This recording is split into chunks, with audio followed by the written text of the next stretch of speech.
Jadi ada yang berpendapat disebut hari tarwiyah karena jamaah haji yang di masa lalu meminum ketika mabit di Mina untuk mempersiapkan diri untuk Arafah, untuk wukuf di Arafah. Jadi mereka persiapan.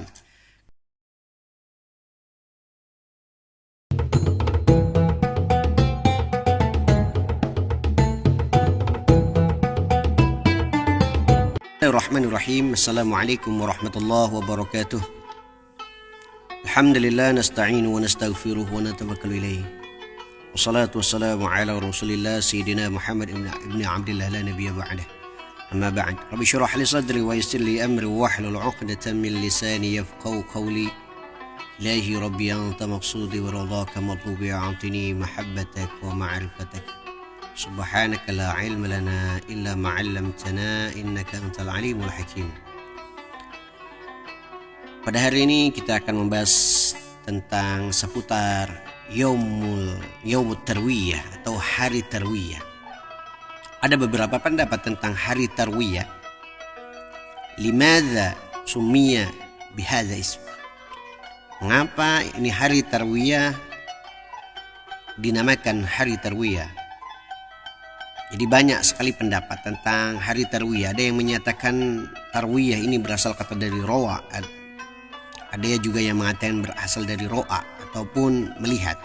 Mana pada tanggal 8 Zulhijjah Nabi Ibrahim alaihissalam melihat anaknya Nabi Ismail itu disembelih pada hari tanggal 8 bulan Zulhijjah.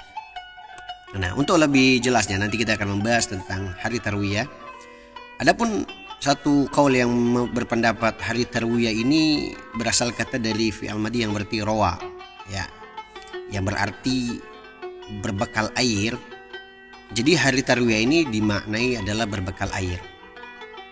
Jadi memang dalam sebuah pendapat banyak sekali tentang al-asyru al-awail fi syahri Dzulhijjah. Jadi 10 hari di bulan Dzulhijjah ini banyak sekali pembahasan fadail amal, banyak sekali, terutama ini di hari Tarwiyah ini. Salah satunya kita biasa puasa sunnah hari Tarwiyah.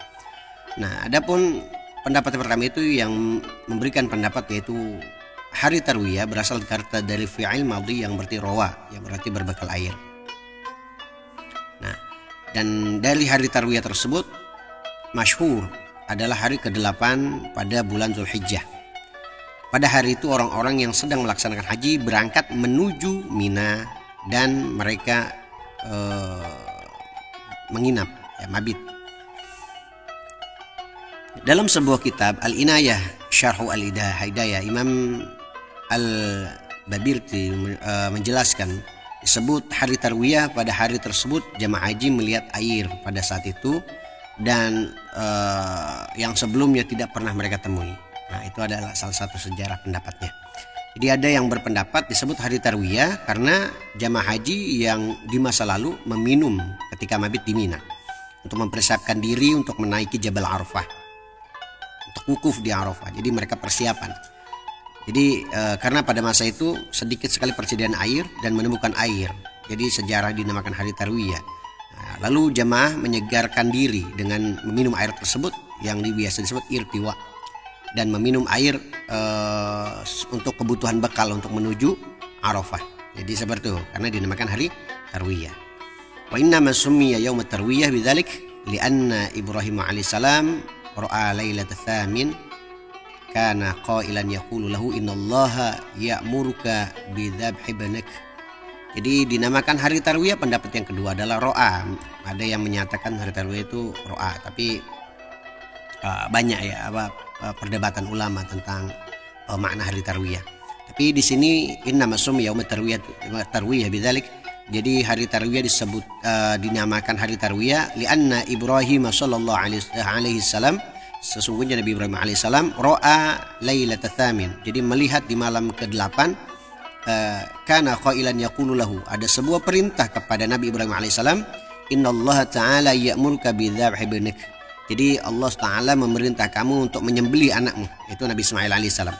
Jadi falamma asbaha, jadi ketika pagi-pagi ya terbangun, ya, beliau merenung. Jadi fatafakkar, Jadi beliau merenung apakah mimpi ini dari Allah atau setan. Jadi aminallah hadza amina syaitan. Jadi Nabi Ibrahim merenung di pagi hari apakah ini hari apakah perintah betul-betul dari Allah ataupun ini dari syaitan. Jadi faman dzalika summiya yaumut tarwiyah. Dinamakan hari tarwiyah karena pada malam di 8 bulan Zulhijjah Nabi Ibrahim alaihissalam melihat di dalam mimpi bahwasanya ada perintah untuk menyembelih anaknya. Adapun beberapa pendapat yang lain juga tentang hari tarwiyah. Jadi sebagian pendapat ulama juga menyatakan di hari tarwiyah adalah mendapatkan pahala setara dengan puasa setahun. Itu beberapa pendapat ini untuk kita lebih semangat lagi untuk beramal di hari tarwiyah. Dan bukan hanya di hari tarwiyah, di hari yang lain pun kita harus tetap beramal. Ini dimaktub dalam sebuah kitab Al-Mawsu'ah Al-Fiqhiyah Al-Kuwaitiyah. Wa qad ruwiya fi targhib fi siyamit tarwiyah anna siyamahu yu'adil ajru siyam sunnata kamilah. Asrafil Malikiyah bi anna siyamahu yukaffiru sanatul madiyah. Jadi untuk puasa tarwiyah itu sendiri ada sebuah riwayat menyatakan menyamai setara dengan pahala puasa setahun penuh. Jadi ulama Malikiyah menegaskan puasa di hari Arafah ataupun hari Arafah juga menghapus dosa selama setahun. Nah ini banyak sekali orang-orang ketika di hari tarwiyah menjalankan ibadah puasa dan menambah amal-amal di hari-hari tersebut.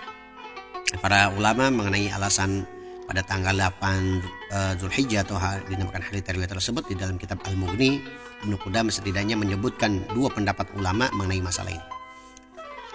Kemudian pendapat pertama sejarah 8 Zulhijjah atau hari tarwiyah. Jadi pada hari itu jamaah menuju Mina yang pertama tadi karena mempersiapkan air untuk berbakal di hari Arafah. Yang tadi pendapat pertama adalah Roa ya. Pendapat kedua hari tarwiyah karena Nabi Ibrahim melihat putranya disembelih di dalam mimpi. Jadi ada satu perintah untuk menyembelih anaknya di dalam mimpi. Nah, seperti itu kurang lebih mengapa dinamakan hari tarwiyah.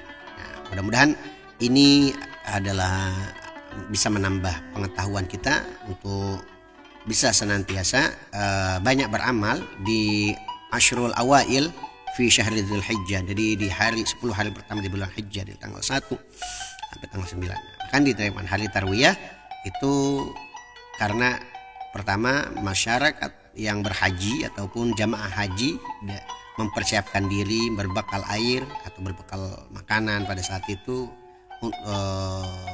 mempersiapkan energi untuk menuju Arafah. Pendapat yang kedua adalah mimpinya Nabi Ibrahim melihat di dalam mimpinya ada perintah untuk menyembelih Nabi Ismail alaihi salam. Nah, kurang lebihnya mudah-mudahan dari pemaparan tadi kita lebih mengenal lagi apa itu hari tarwiyah. Untuk pendapat yang lain tentang hari tarwiyah adalah di sebuah keterangan dalam kitab Al-Mughni, Ibnu Qudamah berkata, "Summiya bidzalika li'annahum kanu yatarawawuna minal ma' fihi ya'dunahu liyawm Arafah."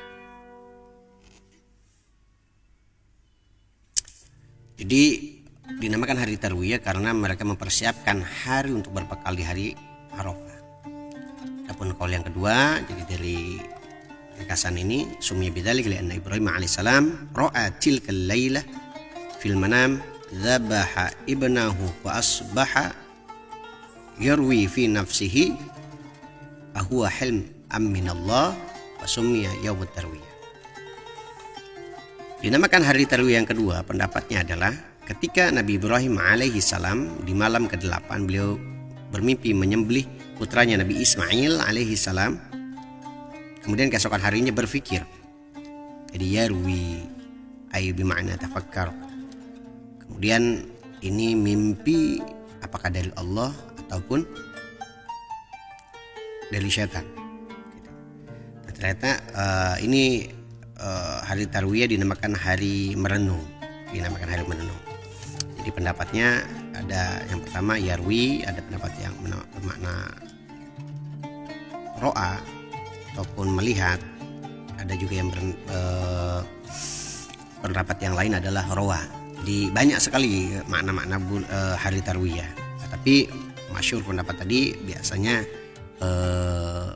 kesepakatan daripada ulama. Yang pertama adalah rowa, kemudian rowa yang kedua itu bermakna tafakkar ataupun berpikir. Di hari ke-8 itu Nabi Ibrahim berpikir apakah ini mimpi dari Allah, perintah langsung dari Allah, ataupun mimpi yang dihalusinasi oleh syaitan. Maka untuk bab selanjutnya nanti kita akan bahas tentang apa itu hari Arafah. Maka jangan lupa subscribe, like, and share. Jangan lupa tombol loncengnya diaktifkan agar nanti video-video selanjutnya bisa mengetahui apa yang kita bahas nanti. Banyak sekali ilmu-ilmu yang akan kita share. Kalau lebihnya mohon maaf, mungkin